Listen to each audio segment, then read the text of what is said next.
प्रेम। इस शब्द के बारे में सोचते ही यकीनन एक नाम सबके जहन में आता है, राधा कृष्ण। उनकी कहानी तो जैसे प्रेम का दूसरा नाम ही बन गई है। पर क्या ये कहानी सिर्फ उतनी ही है जितनी हम जानते हैं?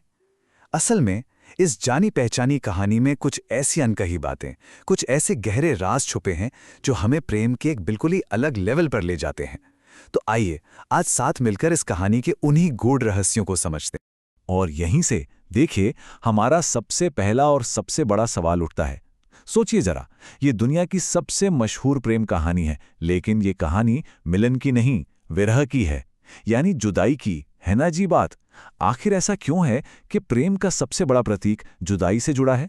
बस इसी पहेली को आज हम सुलझाने वाले हैं। तो सबसे पहला सवाल, एक ऐसा सवाल जो हर किसी के मन में आता ही आता है कि भाई अगर उनका प्रेम इतना गहरा, इतना सच्चा था तो फिर उन्होंने शादी क्यों नहीं की? क्या वजह थी? चलिए इसे ही समझते हैं। इसका जवाब ना एक बहुत ही सरल लेकिन उतने ही गहरे सच में छिपा है। असल में उनका प्रेम शादी जैसे किसी सामाजिक या सांसारिक बंधन के लिए बना ही नहीं था। ये तो उससे कहीं कहीं ज्यादा बढ़कर था। ये असल में आत्मा का परमात्मा से मिलन था। एक ऐसा कनेक्शन जो दुनिया के बनाए हर नियम कानून से ऊपर है, उससे परे है। अब जरा इस फर्क को समझिए। एक तरफ है सांसारिक प्रेम, जो अक्सर एक बंधन जैसा हो जाता है ना, जिसमें अधिकार जताने की बात होती है, उम्मीदें होती हैं। और दूसरी तरफ है राधा कृष्ण का प्रेम, आत्मा का मिलन, जो हर तरह के बंधन से आजाद है, एकदम फ्री, पूरी तरह से स्वतंत्र। और सबसे बड़ी बात, सबसे जरूरी बात तो यही है, माना जाता है कि राधा कृष्ण की सिर्फ प्रेमिका नहीं बल्कि उनकी आत्मा थीं। अब आप ही सोचिए, क्या कोई अपनी ही आत्मा से शादी कर सकता है? क्या अपनी आत्मा को किसी सामाजिक बंधन में बांधा जा सकता है? बिल्कुल नहीं। बस इसीलिए उनका रिश्ता विवाह से कहीं ऊपर था।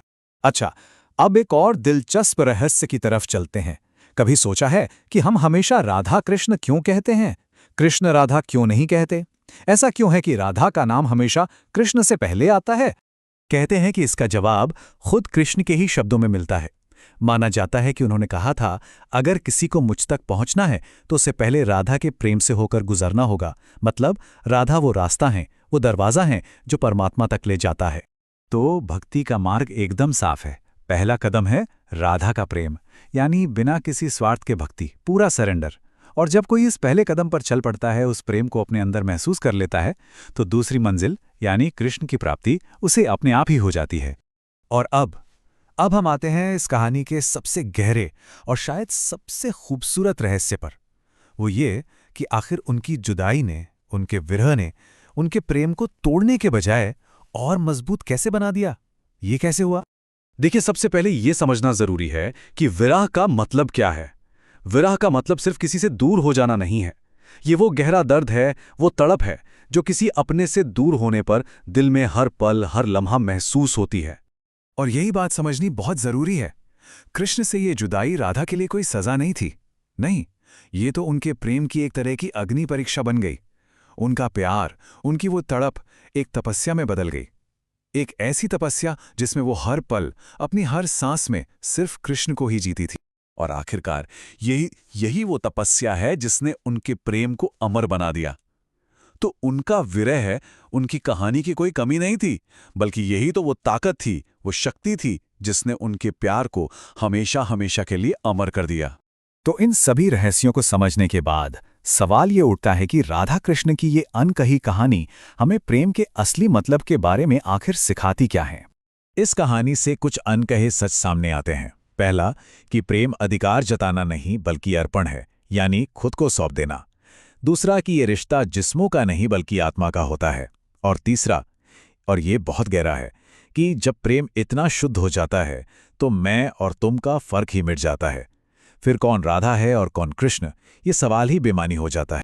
और अगर इस पूरी कहानी का निचोड़ एक लाइन में कहा जाए तो वो ये है कि सच्चा प्रेम किसी को पाने में नहीं बल्कि खुद को समर्पित कर देने में है।